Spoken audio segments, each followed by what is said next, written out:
왜 구원받은 성도들이 죽을 때까지, 천국 갈 때까지 복음을 계속적으로 알아가야 될까요? 제가 몇 주 전에 설교 중에 이런 말씀을 드렸어요. 복음에 대한 이해가 좀 부족한 분들이 복음은 예수님을 믿을 때만 필요하다고 여기는 사람들이 많이 있어요. 그래서 구원받고 나면 복음을 알려고 하질 않아. 그 복음 그거 그냥 예수 믿을 때만 필요한 거 아니요, 이렇게 생각한다 이 말이에요. 그런데 성경은 아주 단호하게 말씀합니다. 우리가 예수를 믿을 때도 복음이 필요하고, 예수 믿고 구원받은 이후에도 복음이 필요하고, 천국에 들어갈 때도 복음이 필요하고, 저는 개인적으로 천국에 들어가서도 복음이 필요하다고 믿는 사람입니다. 그렇다면 우리는 구원받은 이후에도 계속적으로 복음을 알아가야 됩니다. 그러면 왜 복음을 계속적으로 알아가야 될까요? 복음이 갖고 있는 신비하고 놀라운 비밀과 복음이 가져다 주는 수많은 축복들 때문에 그렇습니다. 복음은 단 하나의 사건으로 구성된 단일품이 아닙니다. 여러 개가 합쳐진 하나의 패키지 형태로 되어 있습니다. 그러기에 복음은 그 역사적 배경과 내용이 너무나 길고 광대합니다. 근데 우리가 예수 믿을 때만 복음이 필요하다 이런 식으로 여겨버리면 이 복음의 광대한 비밀과 축복을 놓쳐버리게 되는 것입니다. 그러므로 우리는 죽을 때까지 복음을 알아가야 됩니다. 죽을 때까지 알아가도 이 복음을 다 알 수가 없어요, 우리가. 그러면 복음이 뭐냐 하는 것이에요. 그거 간략하게 요약해서 말씀드리면, 하나님이 창세 전에 인간 타락을 아시고 인간을 구원할 계획을 세우신 것부터 시작이 되었습니다. 그러므로 복음은 땅에서부터 시작된 게 아니에요. 만물이 지어지기 전에, 창세 전에 영원한 시간 속에서부터 하나님의 계획으로부터 시작되었다고 말해요. 이 계획을 따라서 하나님의 아들을 이 세상에 보내시게 되었습니다. 그리고 하나님의 아들 예수님이 성부 하나님의 뜻에 순종해서 이 땅에 오셨고 십자가에서 고난을 받고 피를 흘리며 죽으셨습니다. 그 후에 죽은 후에 땅에 묻혔고 3일 만에 부활하고 이 땅에 40일간 머물다가 하늘로 승천하셨습니다. 이 광대한 복음을 제가 한 10초 만에 지금 압축해서 말하는 거예요. 그러니까 우리는 최소한 창세전에 복음을 위해서 무슨 일이 시작되었으며 이게 어떻게 오늘 우리에까지 오게 되어서 우리가 구원 얻게 되었는가를 하나하나 우리가 사실은 공부를 해야 됩니다. 왜? 거기에 놀라운 복음의 비밀이 있기 때문에 그렇습니다. 그래서 우리는 지난주에 사실은 새벽기도 때 예수님이 부활하시고 40일 동안 이 땅에서 뭐 하셨는가, 우리가 그거 완전하지는 않지만 하나씩 하나씩 살펴봤거든요. 근데 놀라운 메시지들을 우리에게 주신 거거든요. 그래서 예수님이 40일 동안 이 땅에 머물다가 하늘로 승천하신 이야기를 사도행전 1장 3절에서 9절로 소개하는데 같이 읽어봅시다. 그가 고난 받으신 후에 또한 그들에게 확실한 많은 증거로 친히 살아계심을 나타내사 40일 동안 그들에게 보이시며 하나님 나라의 일을 말씀하시니라. 이 말씀을 마치시고 그들이 보는 데 올려가시니 구름이 그를 가리어 보이지 않게 하더라. 지난주에 말씀드렸어요, 새벽기도 때. 왜 하필이면 40일간 머물렀냐 이거예요. 4일도 아니고 50일도 아니고 왜 40일이었는가. 그 다음에 오늘 읽은 이 말씀에 보니까 분명하게 이 말씀을 마치시고 그들이 보는 데서 올려가시니 구름이 그를 가리어 보이지 않게 되더라, 이렇게 돼 있어요. 근데 이 본문을 끝까지 읽어보면 무슨 일이 벌어졌어요? 제자들이 망연자실해서 하늘을 쳐다보고 있을 때 천사들이 나타나서 예수님이 그런 방식으로 하늘로 올라가시는 것은 재림 때 이 모습대로 올 것이라 이렇게 말씀한 거죠. 그러므로 예수님이 이 땅에 오셔서 행하신 것, 말씀하신 것 하나하나를 우리가 곱씹어 볼 필요가 있습니다. 이거 그냥 우리가 경박하게 예수가 왔단다, 예수가 죽었단다, 예수가 승천했단다, 여러분 그런 경박한 복음 위에 그러면 당연히 우리는 경박한 그리스도인이 되고 마는 것입니다. 방금 제가 소개해드린 이 내용들은 하나의 복음으로 구성되어 있습니다. 만일 이것 중에 어느 것 하나라도 발생하지 않았다면 우리 구원은 성취될 수 없습니다. 그러기에 우리는 예수님이 이 땅에 오셔서 십자가에 죽고 부활하고 승천하신 이유들을 정확하게 아는 것이 중요합니다. 오늘은 특별히 승천에 대해서 여러분과 제가 좀 잘 알았으면 좋겠습니다. 왜? 말씀드렸잖아요. 복음은 패키지로 되어 있는데 이 패키지의 내용 하나라도 이루어지지 않으면 우리 구원은 성취될 수가 없기 때문에 그렇습니다. 그러므로 승천은 도대체 우리와 무슨 관계가 있나 하는 것을 잘 아는 것이 필요합니다. 그러면 왜 예수님이 승천하셨을까요? 부활하시고 이 땅에 그냥 계속적으로 머물면서 12 제자들 아니면 오늘 우리들과 함께 머무실 수도 있잖아요. 근데 왜 반드시 승천해서 성부 하나님께로 가시지 않으면 안 되었는가 하는 것입니다. 일반적인 이유, 보편적인 이유는 뭐냐? 예수님을 구주로 믿는 사람들의 구원 완성과 세상이 절대 줄 수 없는 하늘의 신령한 복을 얻게 해주시기 위해서 승천하셨습니다. 만일 예수님이 승천하지 않고 이 땅에 영원히 머무셨다면 예수님의 성육신, 그가 이 땅에서 고난받은 것과 십자가에서 고난을 받고 십자가에 죽으신 것, 땅에 장사된 것, 부활은 구원 완성을 이루지 못한 허무한 사건으로 끝나고 말았을 것입니다. 다른 말로 하면 뭐죠? 구속 사역을 완성시키지 못하고 미완성으로 끝났다는 것입니다. 미완성으로 끝났다는 말은 우리 죄는 해결되지 못하고 우리는 하나님의 진노를 벗어나지 못한 채 살다가 최후의 심판날에 영원한 지옥에 던져지고 말 것입니다. 그러므로 예수님의 승천이 없이는 구속사역은 완성이 될 수가 없어요. 그러므로 우리는 오늘 예수님의 승천이 구체적으로 우리의 구원과 무슨 관계가 있는가를 아는 것이 중요해요. 그러면 예수님 승천의 구체적 이유가 무엇일까요? 첫 번째로 영원한 속죄의 제사를 단번에 드리기 위해서 승천하셨습니다.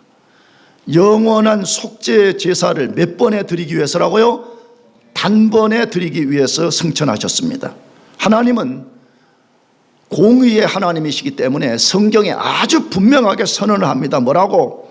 레위기서 17장 11절에 피 흘림이 없으면 제사함이 없다라고 선언을 해요. 근데 그 말씀을 어떤 형태로 썼냐 그러면 이렇게 썼어요. 11절에 육체의 생명은 피에 있음이라 내가 이 피를 너희에게 주어 제단에 뿌려 너희의 생명을 위하여 속죄하게 하였나니 생명이 피에 있으므로 피가 죄를 속하느니라. 이걸 서술 형태로 썼지만 이걸 바꿔놓으면 피 흘림 없이는 죄사함이라는 것은 없다는 거예요.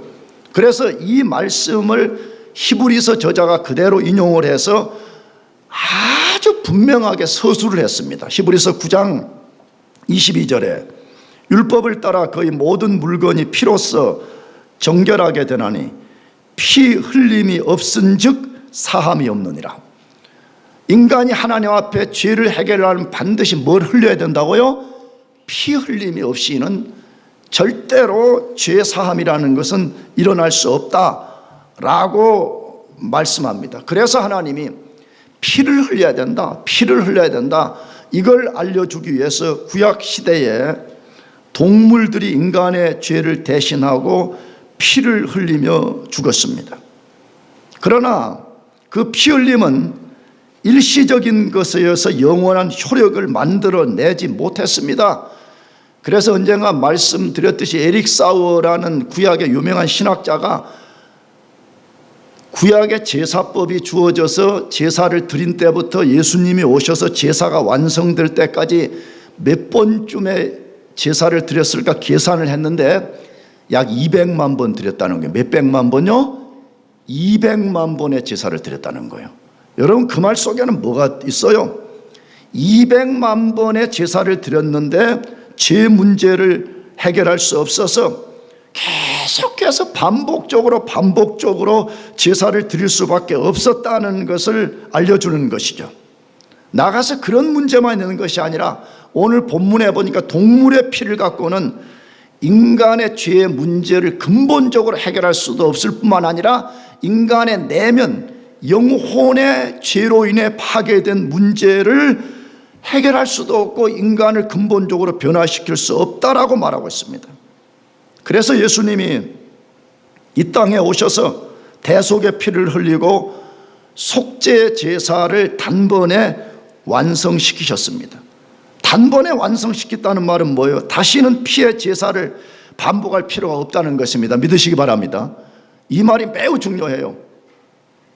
왜? 오늘날 거짓된 복음들이 교회 안에 너무 많이 들어와 있기 때문에 그래요.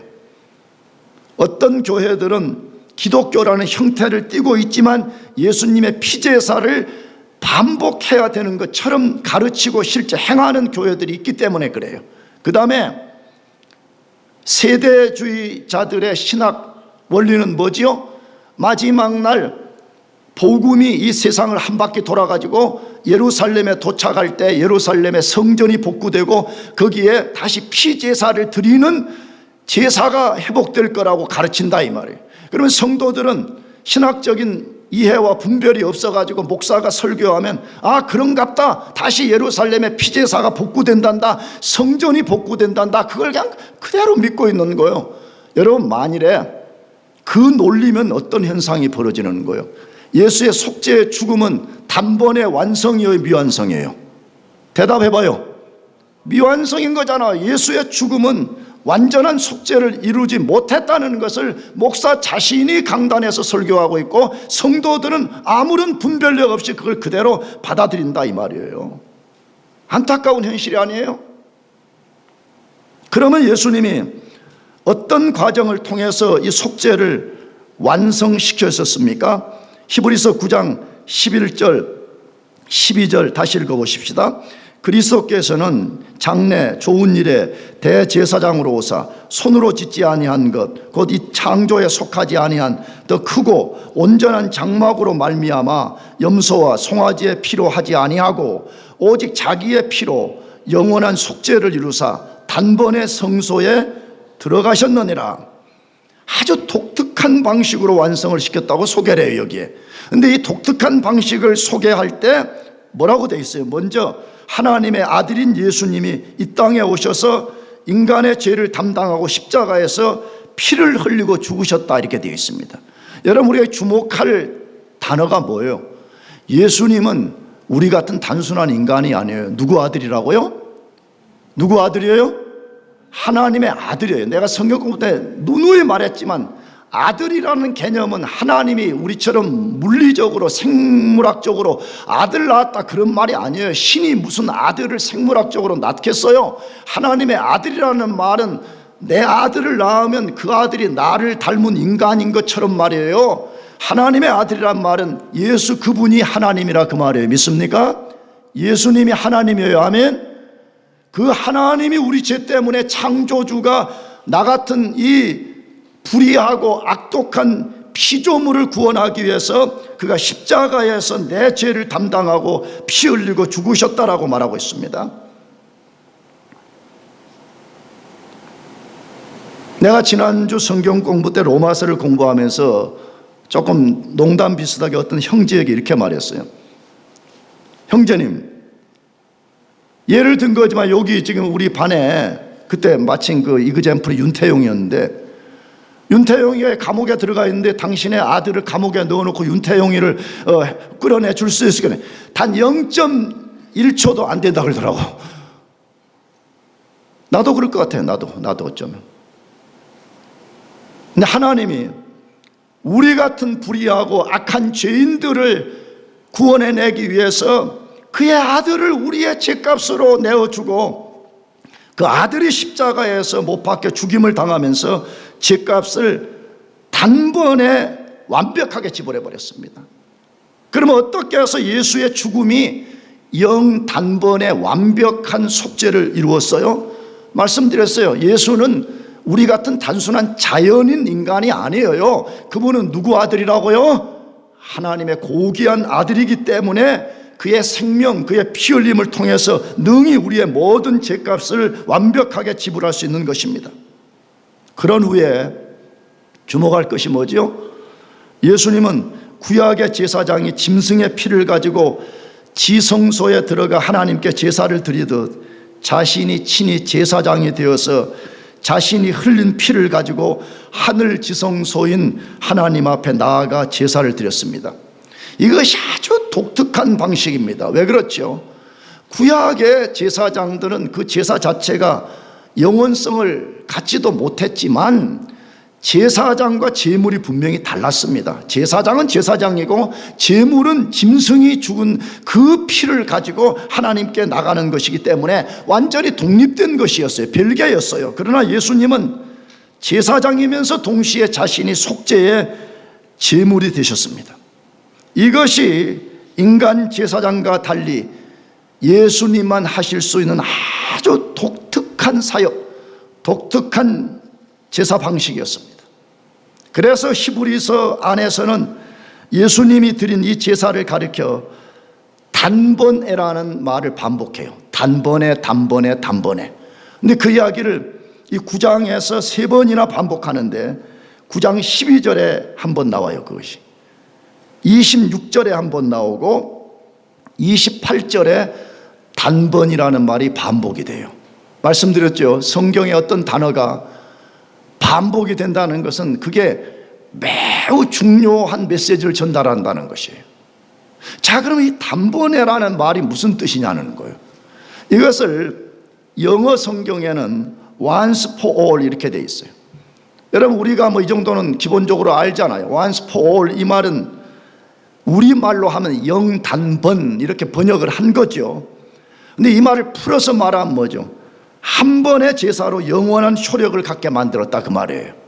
예수의 십자가의 죽음과 그의 승천을 통한 완전한 제사의 한 번이 영원한 효력을 만들었다, 그렇게 말씀하고 있는 것이에요. 무슨 말이에요? 더 이상 동물의 제사가 필요 없다는 거예요. 믿으시기 바랍니다. 우리는 예수의 보혈, 예수의 속죄, 예수의 승천, 예수의 제사드림, 이것을 우리가 믿기만 한다 그러면 우리의 모든 죄가 씻음받고 우리는 하나님 앞에 나아갈 수 있다라고 선언하는 것이에요. 그러면 질문 생기잖아요.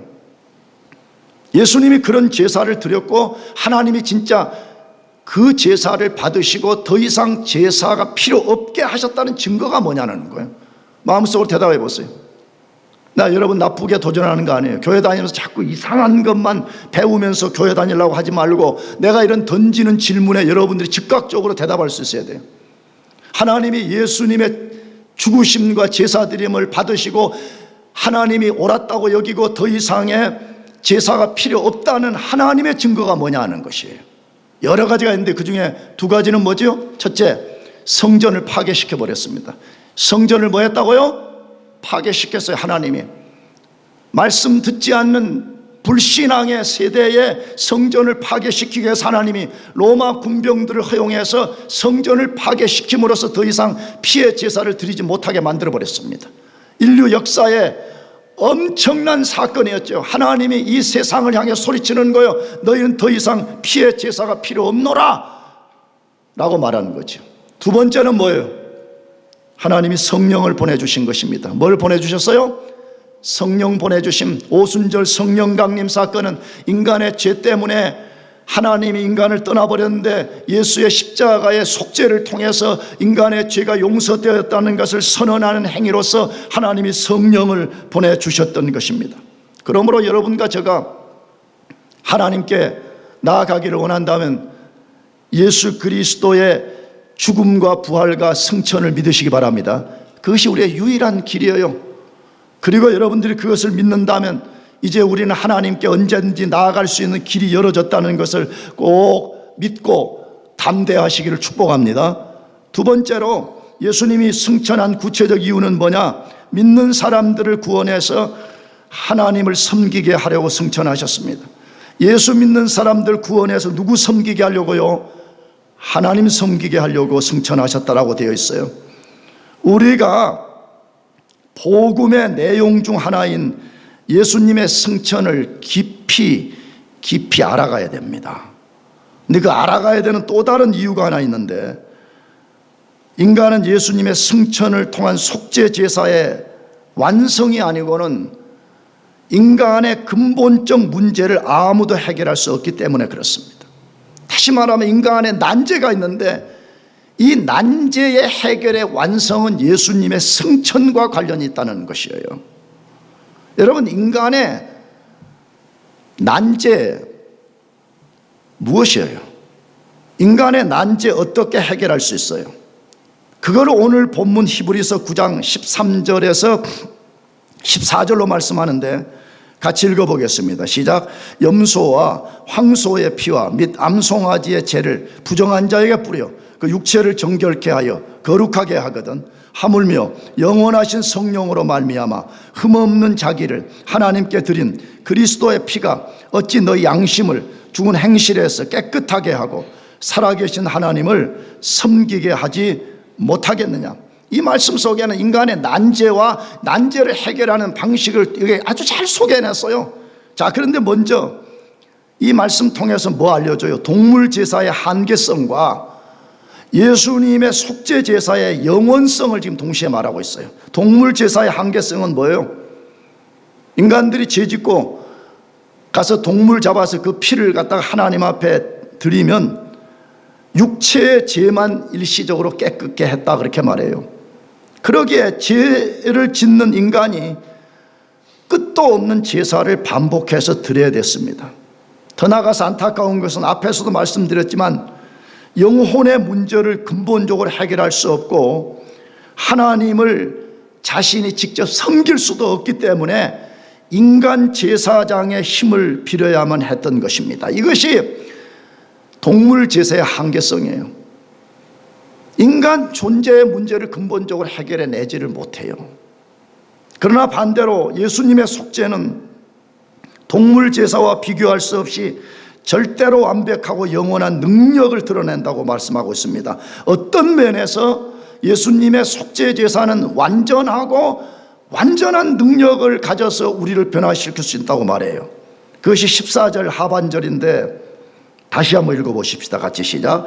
그리스도의 피가 어찌 너희 양심으로 죽은 행실에서 깨끗하게 하고 살아계신 하나님을 섬기게 못하겠느냐. 이 말씀 안에 엄청난 복음이 들어있는 거죠. 진짜 유앙겔리온, 정말 우리가 영원히 기뻐하고 영원히 찬양할 말씀이 이 속에 들어있는 거죠. 첫째, 뭐라고 되어 있어요?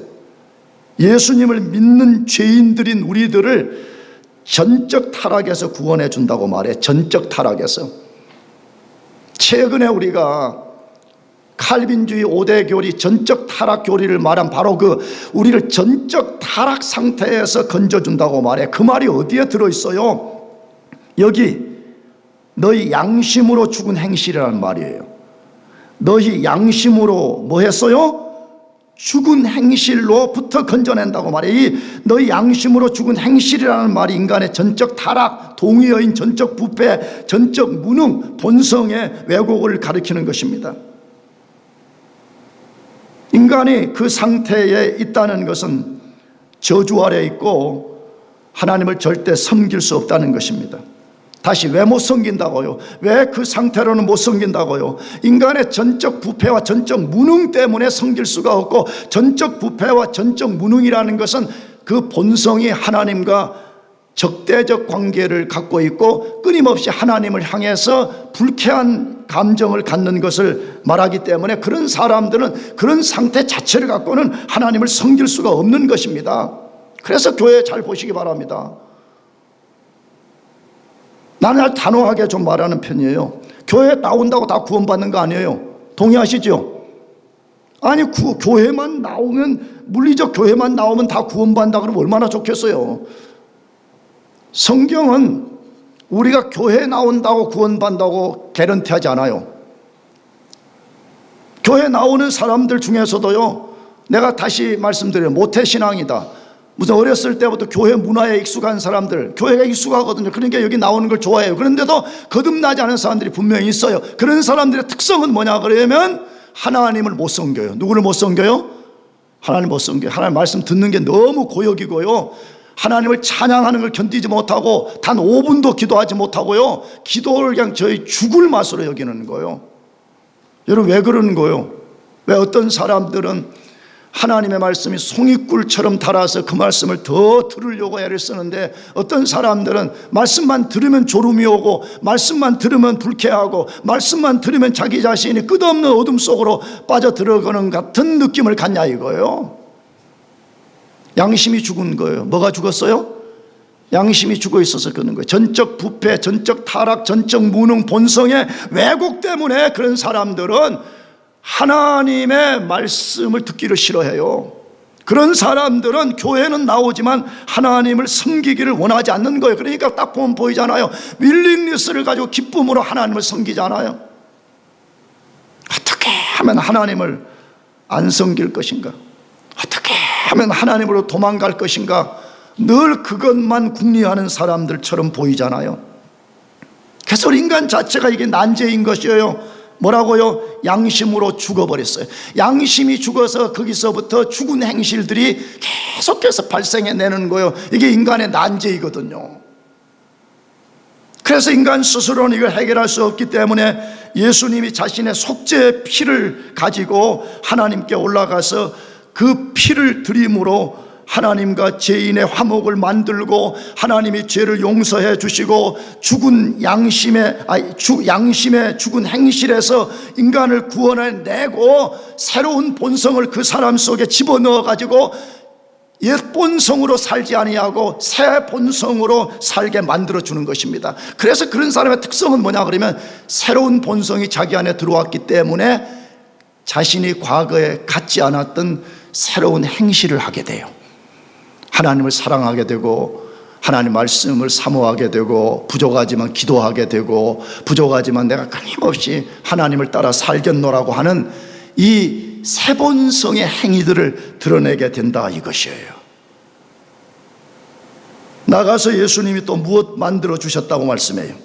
깨끗해진 양심으로 살아계신 하나님을 섬기게 해준다 그렇게 말해.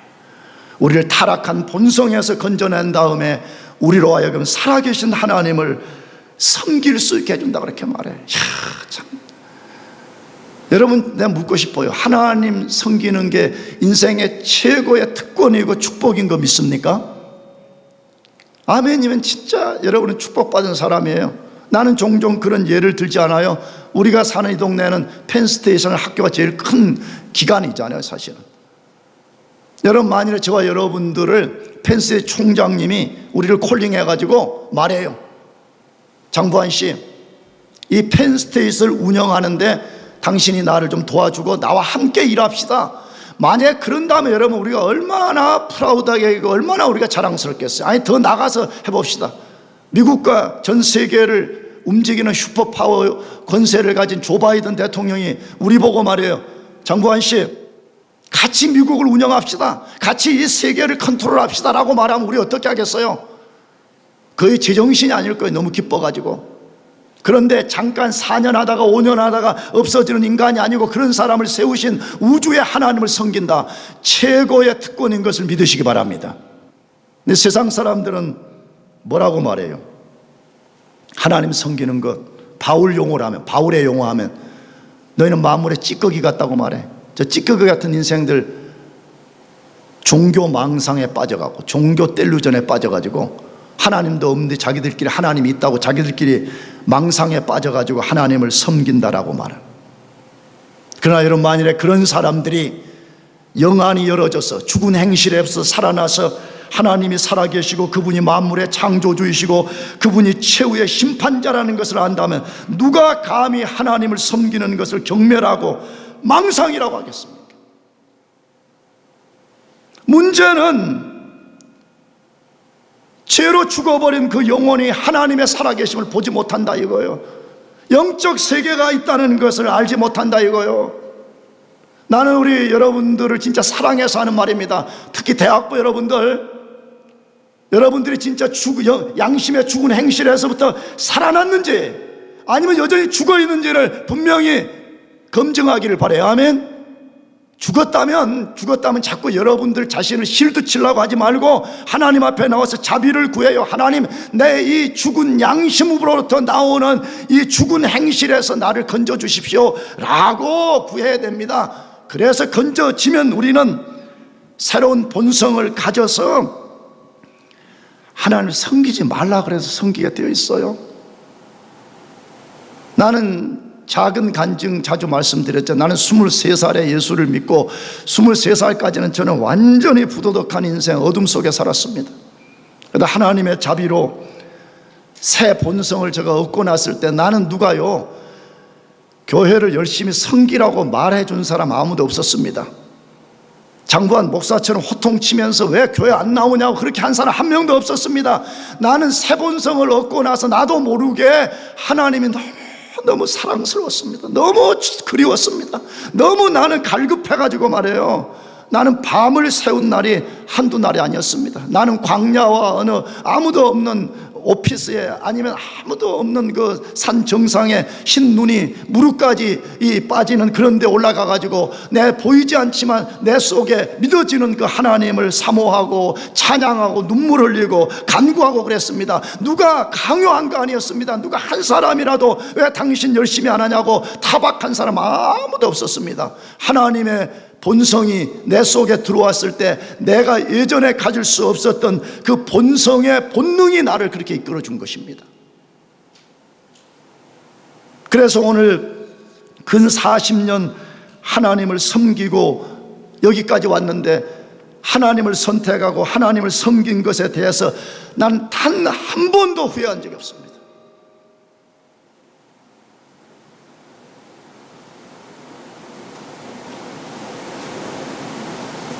양심의 죽은 행실에서 우리를 건져내서 하나님 섬기게 해 주시려고 예수님이 하늘에 승천하셨습니다. 여러분이 진짜 그것을 믿으시길 축복합니다. 여러분이 그것을 믿고 여러분이 양심의 죽은 행실에서도 건짐을 받고 여러분들도 하나님을 섬기는 복된 사람들이 되기를 축복합니다. 마지막 세 번째로 왜 예수님이 하늘에 승천하셔야만 했습니까? 우리로 담대함을 갖고 하나님께 나아가게 하려고 승천했습니다. 우리로 뭘 갖고요? 담대함을 가지고 하나님께 나아가라고 그 일 만들어 주려고 승천하셨습니다. 모든 인간의 절대적 비극은 죄로 인해서 하나님께 나갈 수 없는 것입니다. 여러분, 이게 인생의 최고의 난제예요. 여러분, 그걸 꼭 깨닫기를 바라요. 인간의 난제는 무슨 내가 공부를 열심히 안 해가지고 학위를 못 받고 돈을 못 벌고 그런 거 난제 아니라니까. 왜 그래요? 간단하게만 생각합시다. 우리는 지금 너무 대부분 교우들이 젊어가지고 죽음을 깊이 생각하지 않는 나이에 있는데요, 나처럼 어느 정도 나이가 되면 나는 하루면 죽음을 굉장히 많이 생각해요. 내가 대학부에 간증했거든요. 이제 염세적인 것 때문에 타계적인 것 때문에 그런 것이 아니라 본능적으로 이제 내가 곧 천국을 가야 되는데 죽음을 생각하지 않을 수 없다 이 말이에요. 근데 만일에 여러분과 제가 예를 들어서 죽음 15분 전에 우리가 놓여 있다고 생각해 봅시다. 그럼 뭐가 중요하겠어요? 여러분이 가진 학위예요? 여러분이 그토록 힘들게 번 돈이에요? 여러분이 그토록 높이 쌓은 세상의 명예예요? 여러분, 그걸 가지고 천국에 들어갈 수가 없다니까. 그래서 인간의 최대 난제는 죄인 것이에요. 그 사람이 그날 죄 문제가 해결되었느냐 해결되지 않느냐에 따라서 그 사람의 영원한 삶의 장소가 결정되기 때문에 그렇습니다. 나가서요, 죄가 모든 불행의 원인이에요. 그래서 인간은 영원한 죽음에 이르고 하나님을 도피하여 도망하게 되고 하나님께 나갈 수 없는 방법을 의지하면서 나가보려고 온갖 인간적 방법을 만들고 거기에 매달리고 있는 것이고, 지금 소련과 러시아와 우크라이나 사태도 엄밀하게 말하면 다 그 죄로 말미암아 파생된 거 아니에요?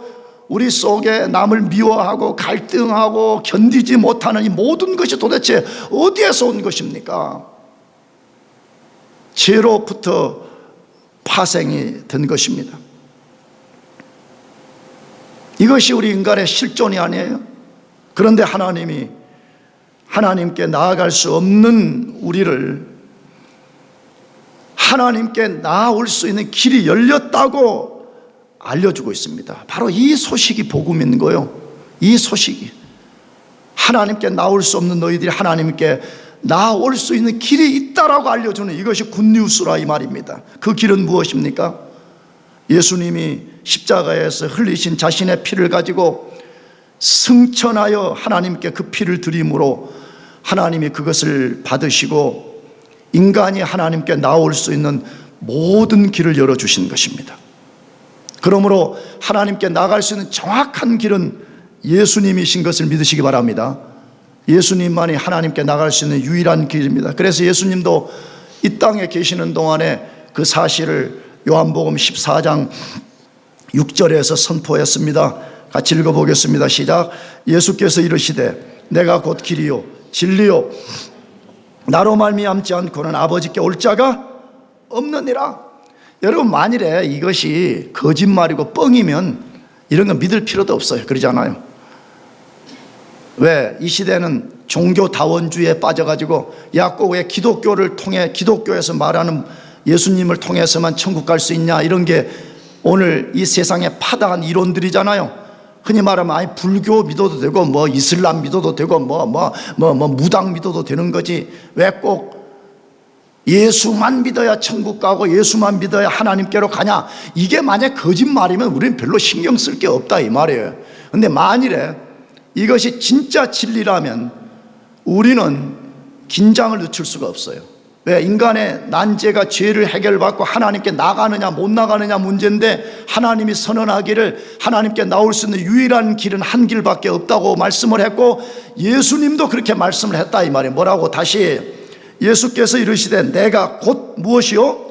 길이요 진리요 생명이니 나로 말미암지 않고는 아버지께 올 자가 없다고 말해. 우리 자주 공부했죠. 성경 공부 때 이 말씀의 관사가 어가 아니에요. A way가 아니에요. The way로 돼 있어요. 그러니까 only way, just way. 이 길 외에는 하나님께 나갈 수 있는 길이 없다라고 분명하게 말씀하고 있습니다. 그러므로 다시 도전합니다. 여러분들이 하나님께 나아가기를 원한다면 예수님의 속죄의 피를 믿으시기 바랍니다. 예수님 그분이 속죄의 피를 흘리시고 그가 승천해서 영단번의 제사를 완성했기 때문에 나갈 수 있다는 것을 믿으시고, 여러분 하나님께 나가려면 예수님 의지하지 않고는 불가능한 것입니다. 그 놀라운 사실은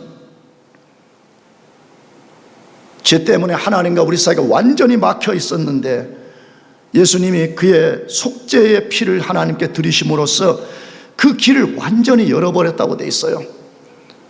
그래서 이제는 예수 피를 의지하는 사람은 하나님께 나갈 때 긴장하고 나갈 필요도 없다고 말해. 쉽게 말하면 받아줄까 안 받아줄까,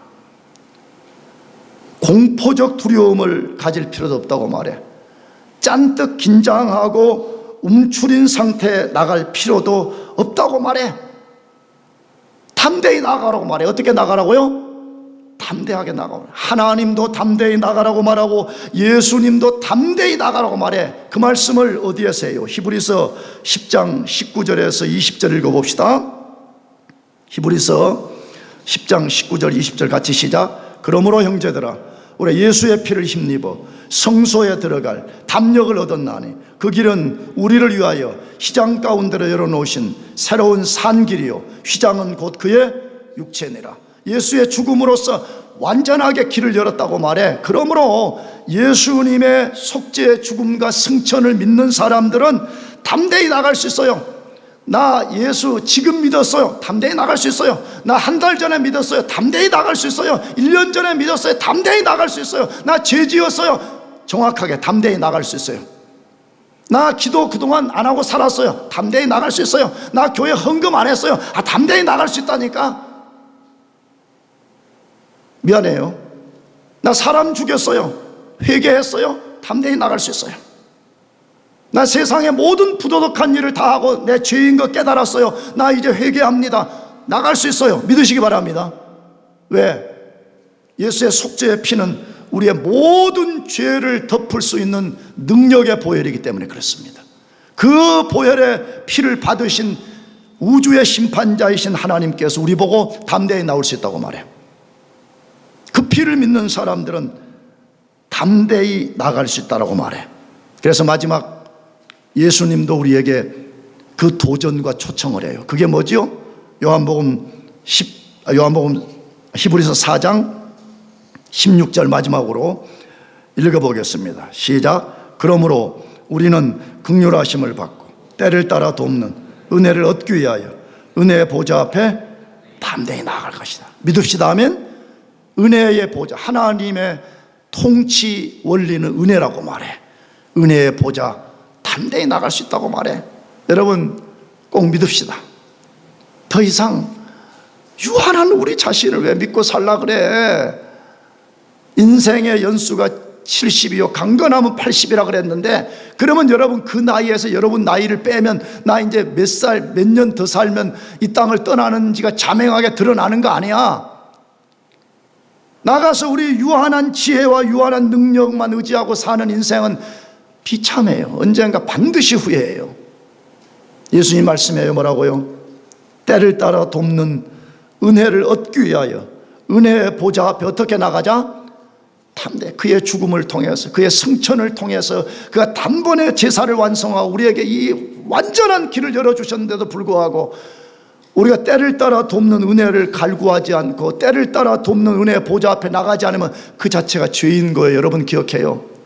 여러분 이런 것도 속죄를 안 믿는 거예요. 아, 그래도 내가 어떻게 하나님께 나가요? 내가 어떻게 기도해요? 내 교회 나온 지 며칠 되지도 않는데요. 여러분 그런 것 갖고 나가는 게 아니라니까. 우리는요, 누구 피 의지하고 나간다고요? 예수의 피 의지하고 담대히 나가는 거예요. 아멘. 그래, 어떤 사람이 가장 예수 잘 믿는 사람이냐? 겸손을 가장한 교만한 사람들 있잖아요. 우리는 불가능하기 때문에 하나님이 그 아들을 통해 가지고 길을 열어줬는데 그걸 안 받아들이면서 아, 내가 뭐 헌금한 것도 없는데 뭐 교회 섬긴 것도 없는데 어떻게 내가 그걸 해요? 여러분 그런 사람은 굉장히 겸손한 것 같지만 역설적으로요 최고로 교만한 사람이에요. 왜?